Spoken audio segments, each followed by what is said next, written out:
Welcome students. आज हम class 10th का इम्पोर्टेंट लेसन इलेक्ट्रिसिटी स्टार्ट करेंगे। चलिए स्टार्ट करते हैं।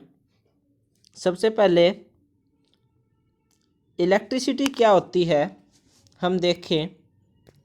Electricity is a controllable form of energy. ये एक एनर्जी की फॉर्म है जो क्या काम करती है, use to run a electrical and electronics equipment. जो इलेक्ट्रिकल और इलेक्ट्रॉनिक्स इक्विपमेंट को चलाने के लिए, उसको ऑपरेट करने के लिए यूज की जाती है, उस एनर्जी को हम इलेक्ट्रिसिटी कहेंगे। इसको आगे डिटेल में भी हम पढ़ेंगे।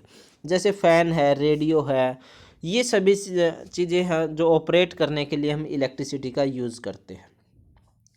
इलेक्ट्रिकल अप्लायंस कौन से होते हैं? इलेक्ट्रिकल अप्लायंस वो इक्विपमेंट हैं जो क्या है, इलेक्ट्रिसिटी को कन्वर्ट कर देते हैं हीट, लाइट और मोशन में। यानी कि हम कह सकते हैं इलेक्ट्रिक एनर्जी को कन्वर्ट करते हैं हीट, लाइट और मोशन एनर्जी में। आगे देखिए, इलेक्ट्रिसिटी की अगर डेफिनेशन की बात करें, एक्चुअल में डेफिनेशन क्या है? Electricity is a flow of electric charge. Electricity क्या है? फ्लो ऑफ इलेक्ट्रिक चार्ज है किसी भी एक डायरेक्शन में, उसको हम इलेक्ट्रिसिटी कहेंगे। अगर क्लासीफाई करें इलेक्ट्रिसिटी को, दो टाइप्स में हम क्लासीफाई कर सकते हैं। First is static electricity and second is current electricity. Static means रुका हुआ, करंट मीन्स चलता हुआ। तो इलेक्ट्रिक चार्ज, क्योंकि इलेक्ट्रिसिटी क्या है? फ्लो ऑफ इलेक्ट्रिक चार्ज, यानी कि इलेक्ट्रिक चार्ज इसमें फ्लो होते हैं, या इलेक्ट्रिक चार्ज इसमें हम मेन चीज़ को पढ़ रहे हैं। स्टैटिक में क्या होगा? इलेक्ट्रिक चार्ज जो है remain at rest and they do not move, और वो रेस्ट में रहेगी, वो मूव नहीं करेगी। ऐसे चार्ज, ऐसी इलेक्ट्रिसिटी को हम स्टैटिक इलेक्ट्रिसिटी कहेंगे। इसका एग्जांपल है ग्लास रोड को जब हम रब करते हैं किसी भी वुलन या सिल्क क्लॉथ पर, तो उसमें एक चार्ज जनरेट होता है जो कि जैसे ही हम उसको किसी कागज़ या किसी डस्ट के पास ले जाते हैं, वो उससे चिपक जाता है। आपने देखा भी होगा। ये क्या है? स्टैटिक इलेक्ट्रिसिटी है। करंट इलेक्ट्रिसिटी क्या है? चार्ज जो है, इलेक्ट्रिक चार्ज है, आर इन मोशन, जो मोशन में है, जो चलते हैं, जो मूवमेंट करते हैं, उनको हम करंट इलेक्ट्रिसिटी कहेंगे। जैसे एग्जांपल है कि जो हमारे घरों में हम जो इलेक्ट्रिसिटी यूज़ कर रहे हैं इलेक्ट्रिक अप्लायंस को चलाने के लिए, वो क्या है? करंट इलेक्ट्रिसिटी है। अब when electric charge flow through a conductor. अब ये कंडक्टर क्या होता है? कंडक्टर वो सब्सटेंस है जिसके अंदर से इलेक्ट्रिसिटी पास होती है। इसको आगे डिटेल में भी हम पढ़ेंगे। It is said that the conductor has a electric current. इसका मतलब हम कह सकते हैं कि उस कंडक्टर में अगर इलेक्ट्रिक चार्ज फ्लो हो रहा है, इट मीन्स हम कह सकते हैं उसमें क्या है? इलेक्ट्रिक करंट है। अच्छा, electric current generate by cell. अब इलेक्ट्रिक करंट को जनरेट कौन करता है? सेल और बैटरी उसको जनरेट करती है। जो हम, आपने देखा होगा बैटरी में, टॉर्च में जैसे ही सेल डालते हैं वो ग्लो करना स्टार्ट कर देती है। इट मीन्स क्या है? वो उसने इलेक्ट्रिक करंट को जनरेट कर दिया है। अब ये स्विच क्या होता है? Switch is a conducting path between cell and a bulb. किसी भी बल्ब की जगह आप कोई भी चीज़ लिख सकते हैं, कोई भी चीज़ हो सकती है। एक बल्ब है और एक सेल है, यानी कि बल्ब का मतलब कोई भी इलेक्ट्रिक अप्लायंस है, और एक सेल है। इन दोनों के बीच में कनेक्टिंग पाथ का काम करता है, उनको जोड़ने का काम करता है। इट मीन्स वो क्या है? उसको ग्लो भी करवा सकता है और उसको नॉन ग्लोविंग स्टेट में भी ले जा सकता है। अगर वो ऑन है तो क्या है? वो पाथ को कंप्लीट कर देगा, ऑफ है तो पाथ को ब्रेक कर देगा। ये काम किसका होता है? स्विच का होता है। इलेक्ट्रिक सर्किट क्या होता है? इलेक्ट्रिक सर्किट एक पाथ है, एक कंप्लीट पाथ है, एक कंटिन्यू पाथ है। किस चीज़ के लिए? इलेक्ट्रिक करंट को फ्लो करने के लिए। यानी कि एक रास्ता है जिस रास्ते से इलेक्ट्रिक करंट फ्लो होता है, उसको यहाँ से अगर यहाँ तक जाना है तो वो ये जो पाथ है, ये ही क्या है? इलेक्ट्रिक सर्किट है। Current does not flow when the path break. अगर ये पाथ, अब ये कंप्लीट है, अगर यही पाथ अगर यहाँ से ब्रेक डाउन हो गया तो इट मीन्स ये क्या है? ये करंट फ्लो उसमें से नहीं होगा। और ये काम कौन करता है? उसको, सर्किट को, ये पाथ को ब्रेक करने का और उसको जॉइंट करने का, ये कंप्लीट करने का, ये काम करता है स्विच। उसके बाद चार्ज, हम बार बार चार्ज का नाम ले रहे हैं। अब ये चार्ज क्या है? ये charge, they are the two types of charge, positive charge and negative charge. जब कोई भी अपोजिट चार्ज है वो एक दूसरे को अट्रैक्ट करेगा और जब सेम चार्ज होंगे वो रिपेल करेगा, मीन्स पॉजिटिव नेगेटिव या नेगेटिव पॉजिटिव को अट्रैक्ट करेगा, एक दूसरे को अपनी तरफ खींचेगा, और जब सेम चार्ज हो जाते हैं तो वो क्या है, उसको रिपेल कर देते हैं, एक दूसरे को दूर फेंकते हैं। अब ये चार्ज जो है, चार्ज को अब मेज़र किस चीज़ से करें, क्या चीज़ है, इसको कैसे रिप्रेजेंट करें, तो इसको मेज़र करने की जो यूनिट हम यूज़ करते हैं वो यूनिट होती है कूलम्स, और इसको हम डिनोट करने के लिए, इसको लिखने के लिए हम क्यू अल्फ़ाबेट का, क्यू लेटर का हम यूज़ करते हैं। 1 coulomb charge is that quantity of charge. 1 coulomb charge क्या है, क्वांटिटी ऑफ चार्ज। हम क्या कहेंगे, कैसे कह सकते हैं कि 1 कूलम चार्ज है, तो हम इसको रिप्रेजेंट करने के लिए हम कह सकते हैं कि फ्लो थ्रो ए सर्किट, किसी भी एक सर्किट में से अगर 1 एम्पियर करंट फ्लो हो रहा है कितने टाइम में, 1 सेकंड में, इट मीन्स वो क्या है, 1 कूलम चार्ज है, यानी कि क्या इक्वल टू में आई इंटू में टी। ठीक है, उसके बाद देखिए 1 कूलम की वैल्यू कितनी होती है, 1 कूलम की वैल्यू होती है 6.25 इंटू में 10⁻18। ये वैल्यू आपको याद रखनी है। अच्छा, उसके बाद कंडक्टर क्या होता है, कंडक्टर वो सब्सटेंस है जिसके अंदर से इलेक्ट्रिसिटी पास होती है, इलेक्ट्रिसिटी फ्लो होती है, उसको हम कंडक्टर कहते हैं, जैसे सिल्वर, कॉपर, एल्युमिनियम। इंसुलेटर क्या होता है, इंसुलेटर वो सब्सटेंस है जिसके अंदर से इलेक्ट्रिसिटी कंडक्ट नहीं होती या उसके अंदर से फ्लो नहीं होती, उसको हम इंसुलेटर कहते हैं, जैसे रबड़ है, ग्लास है, प्लास्टिक है, ये सभी क्या है, इंसुलेटर है। उसके बाद इलेक्ट्रिक पोटेंशियल क्या है, इलेक्ट्रिक पोटेंशियल, पोटेंशियल मीन्स एक पॉइंट, उस पॉइंट के ऊपर इलेक्ट्रिक को हम मेजर करें, उसको हम इलेक्ट्रिक पोटेंशियल कहेंगे। The electric potential at A point, एक पॉइंट है जिस जहाँ पर इलेक्ट्रिक फील्ड बन रही है, इलेक्ट्रिक फील्ड है, और is defined as the work done in a moving a unit positive charge, यानी कि एक यूनिट पॉजिटिव चार्ज मूव होने से जो काम हो रहा है उसको हम इलेक्ट्रिक पोटेंशियल कहेंगे, और इसको डिनोट हम V से डिनोट करते हैं, और इसकी ऐसा यूनिट क्या है, वोल्ट, यानी कि हम कह सकते हैं 1 वोल्ट इज इक्वल टू में 1 जूल वर्क बाय में 1 कूलम चार्ज।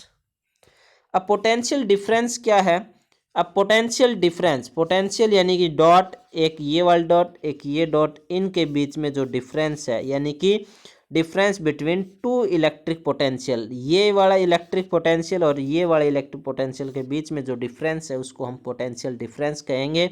तो इसको भी सेम फॉर्मूले से हम ड्राइव कर सकते हैं, V इक्वल टू में W बाय में क्यू, यानी कि वोल्ट बाय में वर्क डन बाय में चार्ज। पोटेंशियल डिफरेंस को मेजर किस इंस्ट्रूमेंट से किया जाएगा, वो इंस्ट्रूमेंट है वोल्ट मीटर, और इस वोल्ट मीटर को लगाया कहाँ जाएगा, कैसे कनेक्ट किया जाएगा, इस वोल्ट मीटर को कनेक्ट किया जाता है पैरेलल कनेक्शन में, कोई भी सर्किट होगा उसके पैरेलल कनेक्शन में इसको कनेक्ट किया जाएगा, जिससे हम इसकी वोल्ट को हम पोटेंशियल डिफरेंस को मेजर कर सकते हैं। एक सैम्पल प्रॉब्लम है उसको देख लेते हैं हम, हर फॉर्मूले से रिलेटेड हम न्यूमेरिक करते हुए चलेंगे। How much energy is given to each coulomb, each coulomb means 1 coulomb of a charge pass through a 6 volt, यानी कि आपको पोटेंशियल डिफरेंस दे रखा है, आपको चार्ज दे रखा है, एनर्जी, एनर्जी मीन्स आपको वर्क डन निकालना है, तो V इक्वल टू में क्यू, W बाय में क्यू, तो V आपको दे रखा है, क्यू आपको दे रखा है, यहाँ से क्या आ जाएगा सर आपका 6 जूल वर्क डन आ गया। Joule is the SI unit of work done और एनर्जी। अच्छा, उसके बाद इलेक्ट्रिक करंट क्या है, electric current is a rate of flow of electric charge, electric current क्या है, एक flow of electric charge, rate of flow of electric charge means कितनी स्पीड से कितने चार्ज फ्लो हो रहे हैं कितने टाइम में, this is called electric current. The amount of charge flow through a particular area in A time कि एक पर्टिकुलर एरिया में कितना टाइम लग रहा है फुल चार्ज को फ्लो होने में, this is called electric current. यानी कि इलेक्ट्रिक करंट इक्वल टू में क्वांटिटी ऑफ चार्ज बाय में टाइम, यानी कि आई इक्वल टू में क्यू बाय में T. Q means charge, I means current. Current को हम आई से डिनोट करते हैं और इसकी एसआई यूनिट क्या है करंट की, एम्पियर। इसको मेजर किया जाता है एमीटर से। एमीटर को कनेक्ट किया जाएगा सीरीज में, वोल्टमीटर को पैरेलल में, एमीटर को सीरीज में। सैंपल प्रॉब्लम देख लेते हैं किसकी।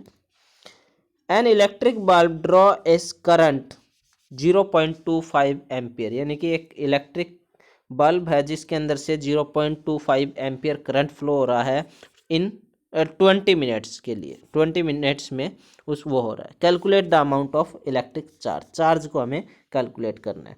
तो आई आपको दे रखा है, क्या टी आपको दे रखा है, क्या वो आपको निकालना है। तो आई इक्वल टू में क्या बाय में टी, और यहाँ पे टी जो आपको मिनट में दे रखा है आपको इसको सेकंड में कन्वर्ट करना है। तो सेकंड में कन्वर्ट करेंगे तो 1200 सेकंड हो जाएगा। जैसे हम इसको वैल्यू पुट करके कैलकुलेशन करेंगे इसका आंसर आ जाएगा आपका 300 कूलम्स। उसके बाद है until the discovery of electron, जब तक इलेक्ट्रॉन की डिस्कवरी नहीं हुई थी, the electric current was considered to be flow of positive charge and the direction was considered from positive terminal of the battery to the negative terminal. यानी कि जब तक इलेक्ट्रॉन की खोज नहीं हुई थी, क्योंकि पहले किसकी खोज हुई थी, किसकी डिस्कवरी हुई थी, पॉजिटिव चार्ज की, प्रोटॉन की हुई थी। तो जैसे ही प्रोटॉन की डिस्कवरी हुई उसके बाद डिस्कवरी हुई इलेक्ट्रिक करंट की। अब इलेक्ट्रिक करंट हमें पता है कि flow of charge, charge flow होते हैं, बट इलेक्ट्रॉन तो उस टाइम डिस्कवरी नहीं हुए थे। तो साइंटिस्ट क्या मान रहे थे कि पॉजिटिव चार्ज ही क्या हो रहे हैं, फ्लो हो रहे हैं। इट मीन्स जैसे ही पॉजिटिव चार्ज फ्लो हो रहे हैं वो क्या है, पॉजिटिव चार्ज पॉजिटिव से नेगेटिव टर्मिनल की तरफ फ्लो हो रहे हैं। तो हम क्या मान के चल रहे थे कि करंट की डायरेक्शन क्या है, पॉजिटिव टू नेगेटिव। लेकिन इन रियलिटी की बात करें, असलियत की बात करें तो क्या होता है कि उसमें पॉजिटिव चार्ज तो मूव करते ही नहीं, नेगेटिव यानी कि इलेक्ट्रॉन्स मूव करते हैं। तो इलेक्ट्रॉन्स मूव करते हैं, तो अब इलेक्ट्रॉन्स मूव करेंगे, नेगेटिव चार्ज मूव करेंगे, तो डायरेक्शन क्या हो जाएगी करंट की, नेगेटिव टू पॉजिटिव। ये क्या है, इसका अपोजिट डायरेक्शन होगी, एक दूसरे की अपोजिट होगी। तो as a convention the direction of current is taken opposite to the direction of electron. Electron की डायरेक्शन के अकॉर्डिंग ये क्या हो गया, रिवर्स हो गई। ये तो नेगेटिव टू पॉजिटिव चल रहे हैं इलेक्ट्रॉन तो, और करंट क्या है, पॉजिटिव टू नेगेटिव चल रहा है, इसका अपोजिट डायरेक्शन होगी। अब ये सारी चीज़ पहले डिस्कवरी इलेक्ट्रॉन की नहीं थी, तो करंट की डिस्कवरी पहले होगी। करंट की डायरेक्शन हम बता चुके थे सबको, पॉजिटिव टू नेगेटिव, सब इसी के बेस पे बहुत सी थ्योरी बन चुकी थी, बहुत से एक्सपेरिमेंट हो चुके थे। अगर अब इस को हम गलत कर देते हैं तो इसके बेस पे जितनी भी थ्योरी बन चुकी थी वो सारी ही गलत हो जाएंगी। तो क्या किया साइंटिस्टों ने कि उन्होंने कहा कि इलेक्ट्रिक जो करंट है, electric current is a scalar quantity. Electric current क्या एक स्केलर क्वांटिटी है, और स्केलर क्वांटिटी में क्या होता है, डायरेक्शन का कोई इफेक्ट नहीं होता। डायरेक्शन का इफेक्ट न होने के कारण क्या है, उन्होंने कहा कि आप इसको चेंज मत कीजिए, हम हमेशा करंट की डायरेक्शन जो है पॉजिटिव टू नेगेटिव ही मान के चलेंगे। अगर कोई पूछता है कि करंट की डायरेक्शन क्या है, पॉजिटिव टू नेगेटिव ही होगा, और जितनी भी थ्योरी है वो इस पे सही रहेंगी। क्यों, क्योंकि ये एक स्केलर क्वांटिटी है जिस पे डायरेक्शन का कोई इफेक्ट होता ही नहीं। अगर ये वेक्टर क्वांटिटी होती तो डायरेक्शन का इफेक्ट होता, लेकिन ये तो स्केलर क्वांटिटी है, इसलिए आज भी हम इसको पॉजिटिव टू नेगेटिव मान के चल रहे हैं। अगर आपसे पूछे करंट की direction positive to negative, electron की डायरेक्शन नेगेटिव टू पॉजिटिव, तो इसलिए हम करंट को, हम अगर आपसे पूछ ले कन्वेंशनल करंट की डायरेक्शन क्या होगी, कन्वेंशनल का मतलब जो पहले करंट होता था, पहले जो डिस्कवरी हुई थी उसमें अगर कन्वेंशनल करंट की डायरेक्शन पूछ ले तो पॉजिटिव टू नेगेटिव। और अगर एट प्रेजेंट या फिर रियलिटी कह दे या फिर आपको कह दिया जाए इलेक्ट्रॉन की, तो आप कह सकते हो नेगेटिव टू पॉजिटिव। ठीक है, अच्छा अब उसके बाद है इलेक्ट्रिक सर्किट क्या है। Electric circuit is a complete and continue path for a electric current. Electric current के लिए एक कंप्लीट पाथ प्रोवाइड करवाता है, कंटिन्यू पाथ प्रोवाइड करवाता है, उसको हम इलेक्ट्रिक सर्किट कहते हैं। ये दो तरह के होंगे, open and close. Open circuit when A switch is close, switch जब क्लोज है, स्विच क्लोज मीन्स स्विच बंद है, तो इसमें से करंट फ्लो नहीं होगा, जैसे आप यहाँ देख सकते हो। अब इसमें बल्ब ग्लो नहीं हो रहा है। जैसे ही switch circuit close, circuit close का मतलब है when the switch is on, यहाँ देखिए स्विच ऑन है, द करंट इज फ्लो, तो इसमें से करंट फ्लो होगा, जिसके यहाँ से हम देख सकते हैं बल्ब ग्लो हो रहा है। ठीक है, इसको आप क्या कहेंगे, क्लोज सर्किट कहेंगे। ठीक है, इसको आप क्लोज सर्किट कहेंगे। क्लियर? आपके नाम से ही आप कंफ्यूज मत होना। ओपन मीन्स का मतलब है इसमें से करंट फ्लो नहीं हो रहा है, क्लोज का मतलब इसमें से करंट फ्लो हो रहा है। आगे देखिए, कुछ सिंबल्स का हम यूज करते हैं सर्किट बनाते हैं उसको, जब हम उसमें कुछ सिंबल्स का यूज़ करते हैं, जैसे इलेक्ट्रिक सेल को अगर हमें बनाना है तो हम उसको इस तरह से रिप्रेजेंट करेंगे। ये बड़े वाली डंडी होती है, पॉजिटिव साइन होता है, और नेगेटिव के लिए ये छोटी वाली होती है। ठीक है, बैटरी है तो बैटरी क्या होती है, battery is a combination of cell, cell का कम्बिनेशन है, तो इसमें देखिए आप दो सेल इसमें जुड़े हुए हैं। बल्ब का सिंबल ये है। अच्छा, उसके बाद रजिस्टर, रजिस्टर या रियोस्टेट जो होते हैं ये करंट को अपोज करने का काम करते हैं, इसको हम डिटेल में आगे पढ़ेंगे, इसके सिंबल्स हैं। एमीटर, ये वोल्ट मीटर। उसके बाद है स्विच, ये स्विच कौन सा है, ऑफ स्विच है, और ये ऑन स्विच है। ये जॉइंट है वायर का, ये क्रॉसिंग है, वायर के ऊपर से वायर जा रही है लेकिन वो जुड़ी हुई नहीं है, ये रजिस्टर का सिंबल है।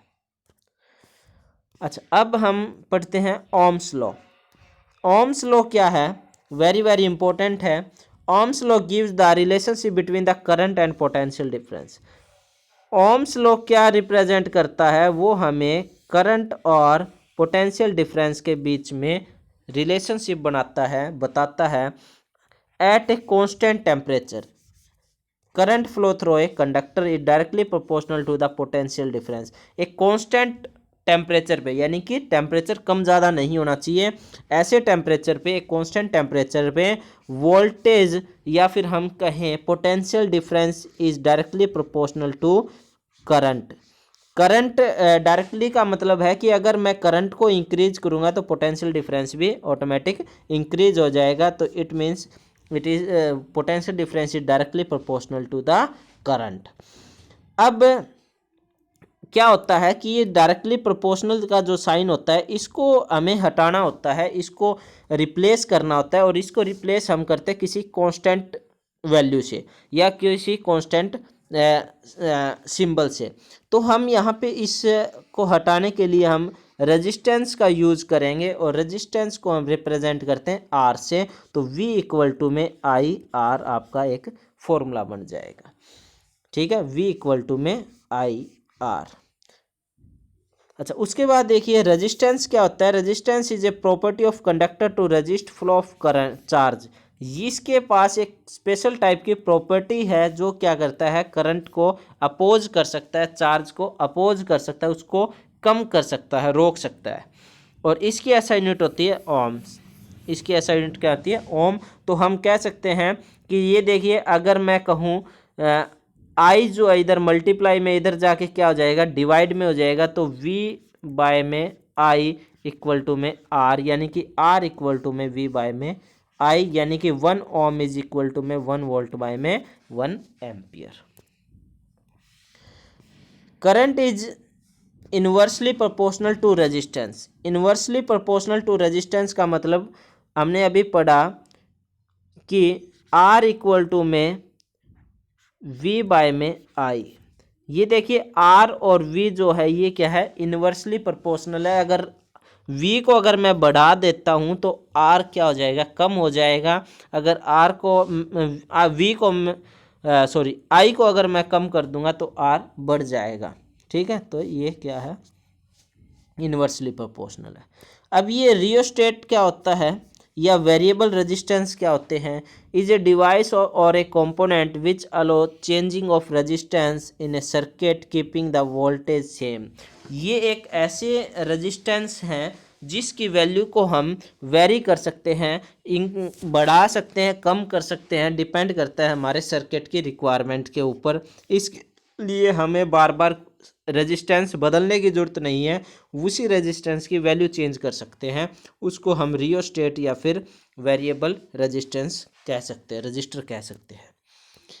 In a conductor resistance is low for a good conductor. अगर एक गुड कंडक्टर की बात करें तो उसमें रेजिस्टेंस जो है वो कम से कम होना चाहिए और इंसुलेटर में रेजिस्टेंस ज़्यादा होना चाहिए। यानी कि इंसुलेटर में क्या होता है, करंट फ्लो नहीं होता ना, करंट फ्लो कब होगा, कब नहीं होगा, जब उसका रेजिस्टेंस ज़्यादा होगा, उसमें अपोजिशन ज़्यादा होगी।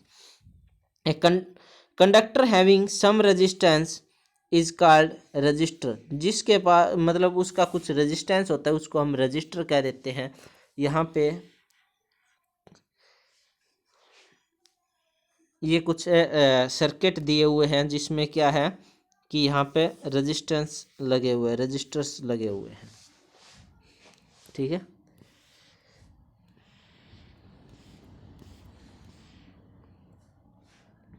ये एक ग्राफ है पोटेंशियल डिफरेंस और करंट का।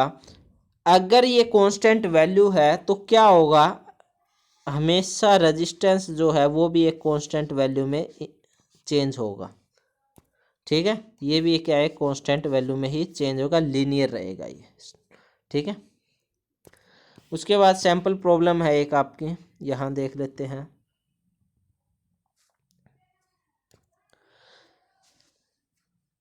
ए सिंपल सर्किट 24 वोल्ट बैटरी उसमें है and resistor 60 ohm, what will be the current निकालना है। तो आप यहाँ से निकाल सकते हैं, V आपको दे रखा है, R आपको दे रखा है, I निकाल सकते हैं। इस फॉर्मूले से आप क्या है, I की वैल्यू 0.4 एम्पियर आपकी आ जाएगी। Factor on which resistance depend, कौन कौन से फैक्टर्स पे रेजिस्टेंस डिपेंड करता है। रेजिस्टेंस डिपेंड का मतलब रेजिस्टेंस कम हो सकता है, ज़्यादा हो सकता है। फर्स्ट है length, second cross section area, third material and fourth temperature. अगर सबसे पहले हम लेंथ की बात करें तो resistance of the uniform metallic conductor is directly proportional to its length. यानी कि रेजिस्टेंस जो है वो डायरेक्टली प्रोपोर्शनल टू लेंथ होगा, यानी कि R is directly proportional to L। Means अगर मैं लेंथ को बढ़ाऊंगा तो क्या होगा, रेजिस्टेंस भी क्या हो जाएगा, बढ़ जाएगा। लेंथ को कम करूंगा तो रेजिस्टेंस कम हो जाएगा। सेकंड क्या है, क्रॉस सेक्शन एरिया, मीन्स उसकी विड्थ, उसकी मोटाई, किसी भी वायर की, किसी भी कंडक्टर की विड्थ। ये क्या होगा, the resistance of uniform metallic conductor is inversely proportional to the area of cross section. Inversely का मीन्स है R is inversely proportional to area, cross section area. It means अगर मैं क्रॉस सेक्शन एरिया को increase करूंगा तो resistance क्या होगा, decrease हो जाएगा। क्रॉस सेक्शन एरिया को डिक्रीज करूंगा तो रेजिस्टेंस इंक्रीज हो जाएगा, ठीक है। थर्ड क्या है, resistance of a conductor depend on the nature, nature पे भी डिपेंड करता है, मटेरियल के नेचर पे। जैसे कि अगर कॉपर है तो उसका उसमें रेजिस्टेंस कम होगा, निक्रोम है तो उसमें ज़्यादा होगा, डिपेंड करता है मटेरियल के भी ऊपर, डिपेंड करता है टेम्परेचर के ऊपर। The resistance of a pure metal increase on rising the temperature and decrease on rising the temperature, glowing the temperature. अच्छा, अगर मैं टेम्परेचर को बढ़ाऊंगा तो रेजिस्टेंस भी क्या हो जाएगा, बढ़ जाएगा। अगर मैं टेम्परेचर को कम करूंगा तो रेजिस्टेंस भी क्या हो जाएगा, कम हो जाएगा, ठीक है। तो अब हमने यहाँ पे एक तो पढ़ा R is directly proportional to L, दूसरा हमने क्या पढ़ा, R is inversely proportional to A। तो जब इन दोनों को मैं मिला दूं, R is directly proportional to L और R is inversely proportional to A, अब दोनों को अगर मैं ऐड कर दूं तो इसको मैं ऐसे लिख सकता हूं, अब ये जो डायरेक्टली प्रोपोर्शनल है इसको हटाने के लिए यहाँ पे कोई ना कोई कांस्टेंट वैल्यू रखनी होती है, कांस्टेंट सिंबल रखना होता है। तो कांस्टेंट क्या रखेंगे हम यहाँ पे, रजिस्टिविटी को, क्योंकि मटेरियल है, मटेरियल की हर मटेरियल की रजिस्टिविटी अलग अलग होती है, क्योंकि हमने अभी पढ़ा ना रेजिस्टेंस डिपेंड ऑन मटेरियल, तो हम इसको पी से डिनोट करते हैं, ठीक है। इसको हम रो से लिखते हैं, इसको कहते हैं रो। तो हम यहाँ पे इसकी जगह अगर रो लगा देंगे तो क्या हो जाएगा, ये आपका फॉर्मूला बन जाएगा। अच्छा, ये इधर क्या है, डिवाइड में है, तो उधर जाके क्या हो जाएगा, अगर मैं यहाँ बनाऊं,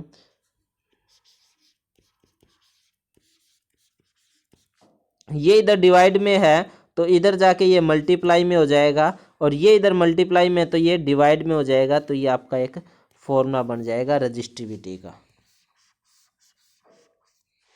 ठीक है। और इसकी ऐसा यूनिट क्या है रजिस्टिविटी की, ओम मीटर, ओम मीटर इसकी ऐसा यूनिट है। Resistivity of a conductor is very low where the insulator have a very high resistance। जो है रजिस्टिविटी है इंसुलेटर की बहुत ज़्यादा होती है और कंडक्टर की बहुत कम होती है। रजिस्टिविटी वेरी विद टेम्परेचर, ये हम पढ़ चुके हैं कि अगर टेम्परेचर बढ़ेगा तो रजिस्टिविटी भी बढ़ जाएगी, टेम्परेचर कम होगा तो रजिस्टिविटी भी कम हो जाएगी। Alloying heavy high resistivity than metal, alloy जो होते हैं, अलो क्या होते हैं केमिस्ट्री में हम पढ़ चुके हैं, यानी टू और मोर मेटल्स, जब एक मेटल उन दोनों को मिलाकर या दो से ज़्यादा मेटल मिलाकर एक कोई भी कंडक्टर बनाया जाता है उसको हम एलो कहते हैं। इसकी रजिस्टिविटी जो है मेटल की रजिस्टिविटी से ज़्यादा होगी। जैसे आयरन एंड टोस्टर, टंगस्टर, ये फिलामेंट यूज किया जाता है इलेक्ट्रिक बल्ब में। Copper and aluminium are used in electric transmission lines में इनका यूज किया जाता है। ये सभी क्या है, एलॉय है।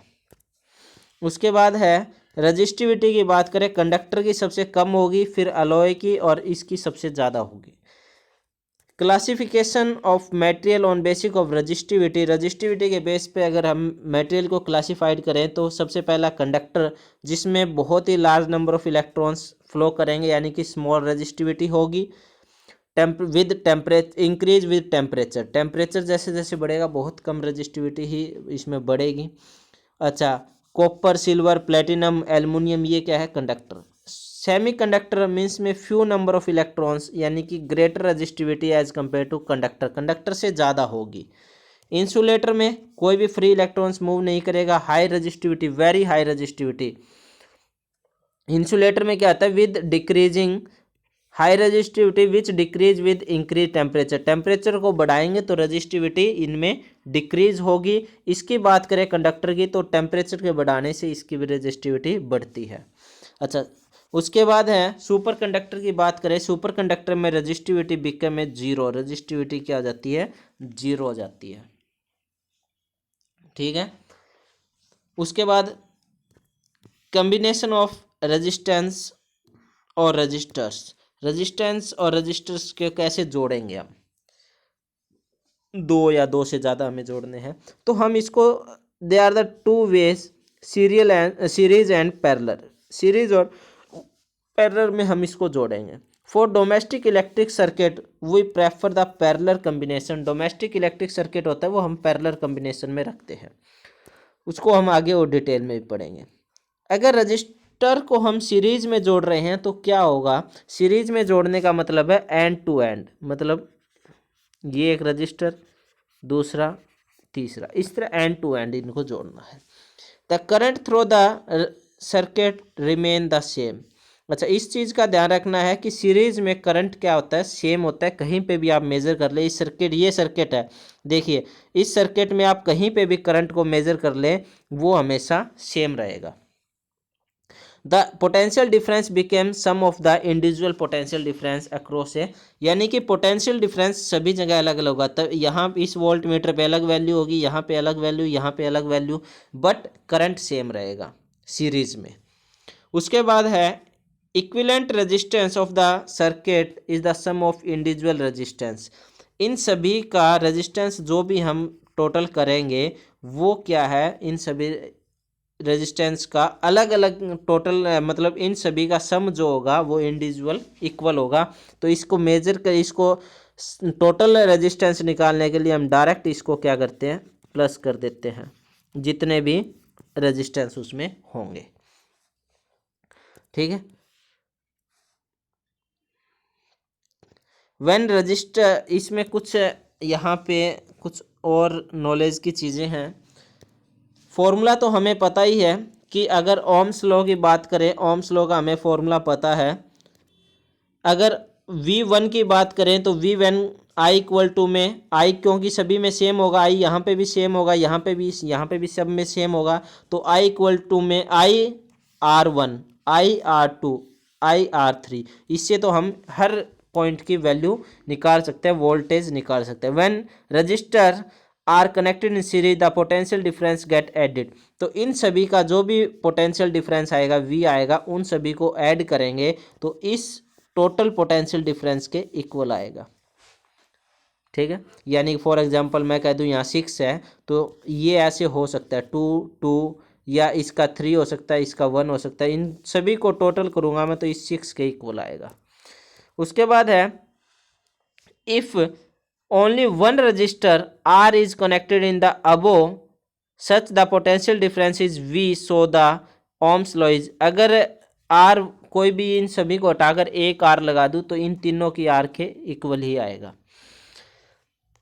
अच्छा, इसका ये निकालने का मैंने आपको बता दिया, डायरेक्ट आप प्लस कर सकते हैं सीरीज में टोटल रेजिस्टेंस अगर आपको निकालना है तो। अच्छा, उसके बाद है disadvantage of series. Series combination के डिसएडवांटेजेस क्या है?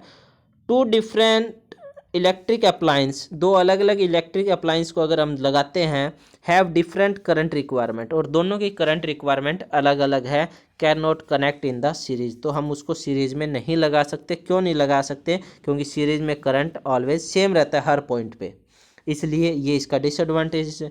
उसके बाद if one of the component fail in A series, अगर सीरीज में एक कंपोनेंट फेल हो गया, द सर्किट गेट ब्रेक, तो सर्किट ब्रेक हो जाता है। आपने दिवालियों की लड़ी देखी होगी, उसमें क्या होता है, ऐसे बल्ब लगे होते हैं ऐसे, अगर एक बल्ब भी फ्यूज हो जाता है या वो खराब हो जाता है तो आगे के सारे बल्ब काम करना छोड़ देते हैं। तो ये सीरीज कॉम्बिनेशन का डिसएडवांटेज है। All the electric appliance have only one switch, सभी का एक ही स्विच होगा, सीरीज में सभी का एक ही स्विच होगा, which can not turn on और ऑफ सेपरेटली, सभी को अलग अलग हम बटन से स्विच ऑफ ऑन नहीं कर सकते। मीन्स अगर एक स्विच से हमें ऑफ कर दिया तो ये सारे के इक्विपमेंट बंद हो जाएंगे, अगर ऑन किया तो ये सारे ऑन हो जाएंगे। The appliance does not get the same voltage, सभी को वोल्टेज सेम नहीं मिलेगी। क्यों? क्योंकि सीरीज में वोल्टेज हर पॉइंट पे अलग अलग होती है। हो सकता है जैसे कि अगर मैं कहूँ कि मैंने एक यहाँ पे कुछ लगा रखा है, कि यहाँ पे यहाँ इसको वोल्टेज ज़्यादा चाहिए, इसको कम चाहिए है, और क्या होगा, जैसे यहाँ से इस डायरेक्शन में अगर वोल्टेज आ रही है तो डिवाइड होती जाएगी। पहले ये इसको जितनी चाहिए वो ले लेगा, फिर बची हुई में से ये ले लेगा, लास्ट में जो थोड़ी बहुत बच गई उस वो ये लेगा, जिसके कारण क्या है, ये सही से ऑपरेट नहीं हो पाएगा। ठीक है। अच्छा, उसके बाद देखिए रजिस्टर्स इन पैरेलल, पैरेलल में कैसे है? पैरेलल में क्या होगा कि when two or more resistors are connected in parallel, the current through in the circuit is sum of the current through each branches। यानी कि इसमें क्या होगा, जो करंट होगा वो डिवाइड होगा, इसका करंट अलग होगा, इसमें अलग होगा, इसमें अलग होगा, इन तीनों का सम इस टोटल करंट के इक्वल होगा। The potential difference across the 2 point of the circuit remain same, इसमें पोटेंशियल डिफरेंस सेम रहेगा, यानी कि वोल्टेज यहाँ पे भी सेम, यहाँ पे भी voltage same. The reciprocal of the equivalent resistance of the circuit is sum of the reciprocal of the individual circuit। यानी रेसिप्रोकल 1/R टोटल R के इक्वल होगा, जितने भी R हैं, जितने भी R, इस तरह से हम रेसिप्रोकल हमें करने हैं। उसके बाद और क्या है, अभी करंट का मैंने आपको बता दिया, वोल्ट अगर हमें आर निकालना है वो मैंने यहाँ आपको बता दिया है कि कैसे निकलेगा। अगर टोटल आर निकालना है तो 1/R इज इक्वल टू में 1/R1 प्लस 1/R2, और जितना भी आर उसमें आगे होंगे, ये रेसिप्रोकल होगा इसका। ठीक है। उसके बाद है एडवांटेजेस क्या है। Advantage is the parallel arrangement divide current in different branches, hence each component receive the requirement of amount of current. ये हर ब्रांचेज में अलग अलग करंट होने की वजह से हर इक्विपमेंट अपने अकॉर्डिंग करंट को यूज कर सकता है। If one component fail in the parallel, अगर एक कंपोनेंट फेल हो जाता है तो बाकी काम करते रहेंगे। All the electric appliance has its own switch, सभी का अलग अलग स्विच होता है। जैसे हम घरों में देखते हैं, जो भी सप्लाई जो भी है, फैन का अलग स्विच है, लाइट का अलग स्विच है, सभी को अलग अलग हम ऑपरेट कर सकते हैं सेपरेटली। तो ये क्या है, पैरेलल ही है। The appliance does not get the same, does get the same voltage, सभी को सेम वोल्टेज मिलती है। उसके बाद इलेक्ट्रिक पावर क्या होती है। Electric power the rate at which electric energy is consumed, वो रेट ऑफ एनर्जी वो rate at which electric energy is consume, जिससे इलेक्ट्रिक एनर्जी को कंज्यूम किया जा रहा है, उस यानी कि कितनी इलेक्ट्रिक एनर्जी को कंज्यूम किया जा रहा है, कितने इलेक्ट्रिक एनर्जी को कंज्यूम किया जा रहा है, कितने टाइम में, दिस इज पावर। इसको हम कह सकते हैं we know that the rate of doing work, काम करने की क्षमता ही क्या है, पावर है। कौन कितना काम कर सकता है कितने टाइम में, दिस इज पावर। तो और हम इसको ऐसा यूनिट क्या है इसकी, हम वाट, हम इसको वाट से ऐसा यूनिट है इसकी, और डब्ल्यू से हम इसको डिनोट करते हैं। ठीक है। 1 किलोवाट इज इक्वल टू में 1000 वाट, 1 किलोवाट इज इक्वल टू में 1000 वाट। तो अभी पावर क्या है, पावर इज इक्वल टू में वर्क डन बाय में टाइम, कि कितना काम कर रहा है कितने टाइम में, दिस इज पावर। और एनर्जी वर्क की क्या है, जूल, और टाइम की सेकंड। तो हम इसको कह सकते हैं जूल पर सेकंड भी क्या इसकी ऐसा यूनिट है, और वाट भी क्या इसकी ऐसा यूनिट है। और 1 किलोवाट इज इक्वल टू में 1000 वाट। अच्छा, अब इसी से और भी फॉर्मूले ड्राइव होते हैं। अब हमने पढ़ा P इक्वल टू में W बाय में T, हम पहले पढ़ चुके हैं V इक्वल टू में W बाय में क्यू, हम पढ़ चुके हैं W बाय में क्यू, हम पहले पढ़ चुके हैं। अब क्या है कि अगर मैं चाहूँ तो मैं W को क्या लिख सकता हूँ, W इक्वल टू में V इंटू में क्यू लिख सकता हूँ, लिख सकता हूँ। तो मैं क्या W को ये चीज़ लिख सकता हूँ। उसके बाद मैंने एक फॉर्मूला और पढ़ा था, हमने पढ़ा I इक्वल टू में क्यू बाय में T। तो मैं क्यू को क्या लिख सकता हूँ, I इक्वल टू में क्यू बाय में T। तो मैं क्यू को क्या लिख सकता हूँ, क्यू को लिख सकता हूँ मैं I इंटू में T इक्वल टू में क्यू, ये लिख सकता हूँ। तो यहाँ देखिए, अगर इन दोनों इक्वेशन को मैं जोड़ दूँ तो मैं यहाँ इस W की जगह पे मैं क्या लिख सकता हूँ, एक यहाँ थोड़ा सा ब्लैंक हम लेते हैं। देखिए अभी तक हमने पढ़ा P इक्वल टू में W बाय में T। अच्छा, अब भी इससे पहले हम पढ़ चुके हैं V इक्वल टू में W बाय में क्यू। तो मैं W को लिख सकता हूँ W इक्वल टू में V इंटू में क्यू, ये लिख सकता हूँ। अच्छा, एक फॉर्मूला हमने और पढ़ा था I इक्वल टू में क्यू बाय में T। तो इसको मैं लिख सकता हूँ क्यू इज इक्वल टू में I इंटू में T, लिख सकता हूँ। तो अब यहाँ देखिए, इस फॉर्मूले में मैं W को क्या लिख सकता हूँ, V इंटू में क्यू लिख सकता हूँ। ठीक है। अच्छा, ये क्या है, बाय में T, बाय में T। तो मैं इस फॉर्मूले को ये लिख सकता हूँ P इक्वल टू में V इंटू क्यू बाय में T। अब मैं इस क्यू को ये लिख सकता हूँ, तो P इक्वल टू में क्या हो जाएगा, V इंटू में क्यू को मैं I इंटू में T लिख सकता हूँ। एक T मेरे पास नीचे था, तो इस T से ये T कैंसिल, तो मेरे पास क्या रह गया, ये P इक्वल टू में, तो मेरे पास क्या रहा, मेरे पास रहा P इक्वल टू में V इंटू में I या फिर P इक्वल टू में VI। यहाँ से पावर का एक फॉर्मूला बन गया। आई थिंक क्लियर हो गया होगा। ये देखिए यहीं से एक फॉर्मूला बना है।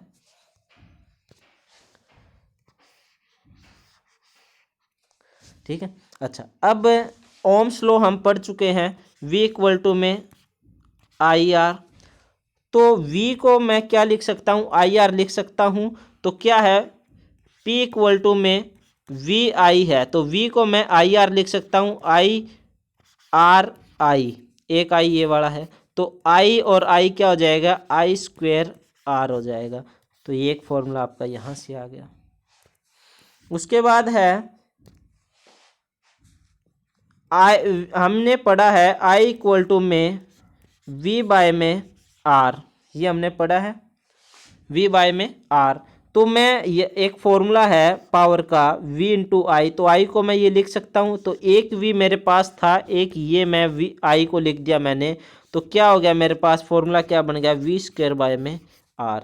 तो यहाँ से ये एक फॉर्मूला, थर्ड फॉर्मूला, ये तीनों फॉर्मूले आपके पावर के हैं। अच्छा, अब एक न्यूमेरिक है यहाँ पे, इस न्यूमेरिक को देख लेते हैं।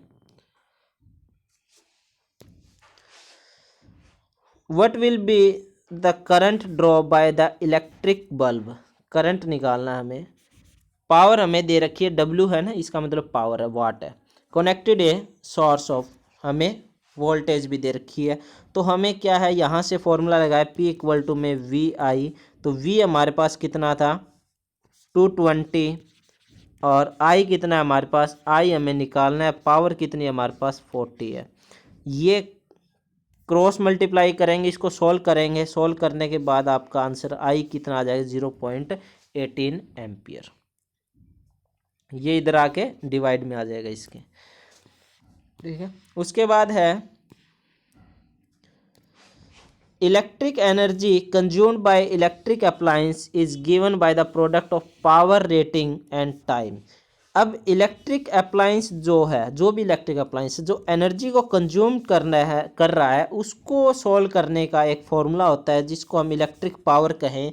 ये होता है work done by electric current by में वो टाइम, इनटू में टाइम। ये क्या है, इनटू में टाइम, यानी कि E इक्वल टू में P इंटू में T, E इक्वल टू में P इंटू में T। ठीक है। ये हमें पता है 1 किलोवाट मीन्स 1 किलोवाट मीन्स 1000 वाट, और 1 किलोवाट आवर, आवर आ गया यहाँ पे, आवर मीन्स यहाँ पे हम अगर उसको जूल में कन्वर्ट करें तो 3.6 इंटू में 10⁻6 joule. 1 kilowatt is equal to में 3.6 इंटू में 10⁻6 जूल। सैम्पल प्रॉब्लम है, देखिए। इससे हम घरों के बिल निकालते हैं। हमारे घर में जो भी चीज़ें चलती हैं, अगर उसका हमें बिल निकालना तो हम इससे निकाल सकते हैं कि वो चीज़ कितने पावर की है, कितने वाट की है, और कितने टाइम हम उसको चला रहे हैं। तो यहाँ से हम एनर्जी कंज्यूम निकाल सकते हैं। एक रेफ्रिजरेटर है जो कि 350 वाट का है और 10 आवर्स ए डे, एक दिन में 10 घंटे चल रहा है वो। Calculate the cost of electric energy, operate it for a month of A 30 days. 30 दिन का हमें निकालना है, कितनी एनर्जी कंज्यूम करेगा। अगर rate of electric energy 3 rupees 40 पर किलोवाट है, यानी कि ये आपका पर यूनिट का रेट है। तो पावर आपको दी हुई है, पावर यहाँ पे वाट में है क्योंकि इसकी ऐसा यूनिट क्या है, किलोवाट आवर है। तो वाट को आपको किलोवाट में चेंज करना है, तो 0.35 किलोवाट हो गया। इसको डिवाइड बाय 1000 करेंगे तो टाइम जो है वो 10 आवर पर डे है, तो 30 डे का आपका 300 आवर हो गया। यहाँ से आप E equal to P into में T फॉर्मूला लगाएंगे तो इससे आपका 105 किलोवाट आ गया। ये आपकी एनर्जी कंज्यूम्ड आ गई। अब क्या है, 3 रुपये 40 पैसे एक किलोवाट आवर के हैं, तो आप इतने से मल्टीप्लाई करेंगे, 357 रुपीज़ आपका उस मंथ का जो है चार्ज आ गया। उसके बाद है heating effect of current, current का हीटिंग इफेक्ट। करंट के दो इफेक्ट हम पढ़ते हैं, एक हीटिंग और एक मैग्नेटिक। मैग्नेटिक हम नेक्स्ट चैप्टर में पढ़ेंगे, यहाँ हम हीटिंग इफेक्ट पढ़ते हैं।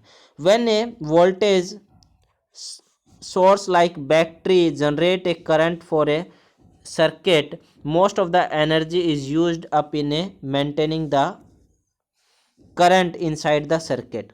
जब भी कोई भी बैटरी है वो करंट जनरेट करती है तो क्या करता है, उसमें से बहुत सा करंट जो है वो उस सर्किट को मेंटेन करने में ही कंज्यूम हो जाता है। However the portion of the energy is dissipated in the form of heat, और वो एनर्जी क्या है, हीट की फॉर्म में डिस्पिरेट हो जाती है, बन जाती है, उसकी कन्वर्ट हो जाती है।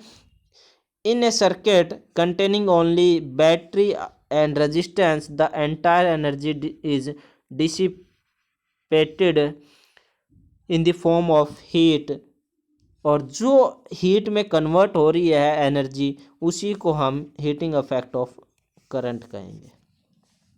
जैसे उसमें से हमें करंट पास किया तो उसमें क्या है, रेजिस्टेंस है, रेजिस्टेंस क्या करता है, अपोज द करंट, करंट को अपोज करेगा, और उसके अपोज करने के कारण जो हीट प्रोड्यूस होएगी उसी के हम हीटिंग इफेक्ट ऑफ करंट कहते हैं। जैसे आपने बल्ब देखा होगा, ठीक है।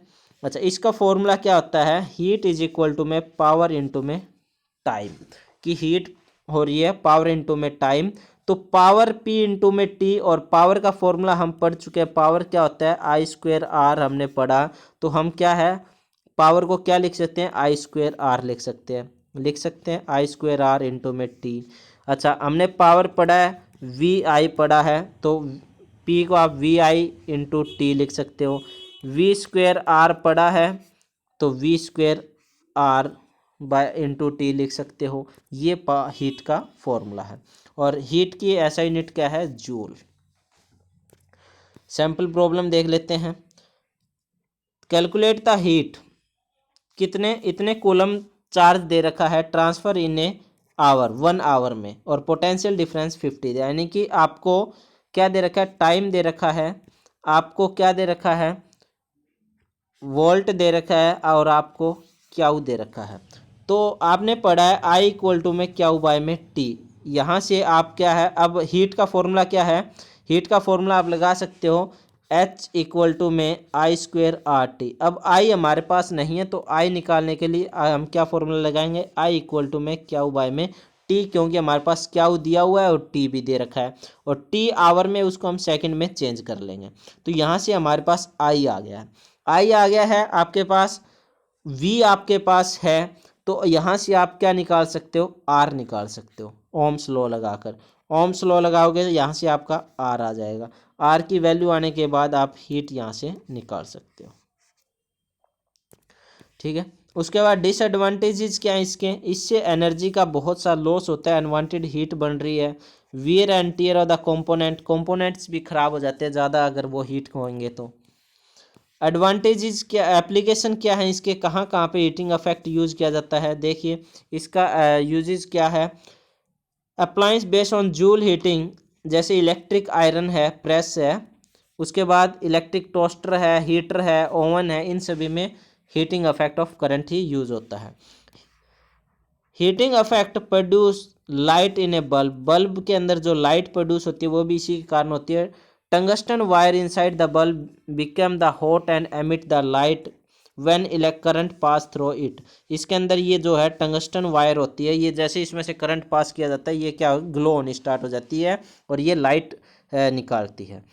हाई इसका हाई मेल्टिंग टेम्परेचर होता है 3380 degree Celsius. It does not break, जिसके कारण ये आसानी से ब्रेक नहीं होती। Also due to the presence of glass like chemically inactive nitrogen, इसके ये ग्लास के अंदर इनएक्टिव नाइट्रोजन होता है या फिर आर्गन होता है, जिसके कारण फिलामेंट क्या है वो thermally isolated and it's life increase, जिसके कारण इसकी लाइफ इंक्रीज हो जाती है, बढ़ जाती है। उसके बाद joule heating is also use in fuse, fuse में भी इसका यूज किया जाता है। Where a thin wire connected the household appliance from power surge, यानी कि एक पतली तार लगाई जाती है ना फ्यूज के अंदर, जैसे ये एक फ्यूज है इसके अंदर एक वायर लगाई जाती है। Fuse wire are made up of the thin aluminium, copper की बनी होती है ये wire, with a appropriate melting point, जिसका क्या है अप्रोशिएट मेल्टिंग पॉइंट होता है, जितनी हमें ज़रूरत है उस हिसाब से हम इसको लगाते हैं वायर को, इसकी मोटाई उतनी ही हिसाब से करते हैं। These wire melt and break the circuit due to the heating, ये मेल्ट हो जाती है, ज़्यादा करंट आने की वजह से ये मेल्ट हो जाती है और ये मतलब टूट जाती है, और जिसके कारण आगे का सर्किट जो है वो बच जाता है। ठीक है, तो ये क्या है हीटिंग इफेक्ट एप्लीकेशन है। ओके, थैंक यू, ये लेसन आपका कंप्लीट।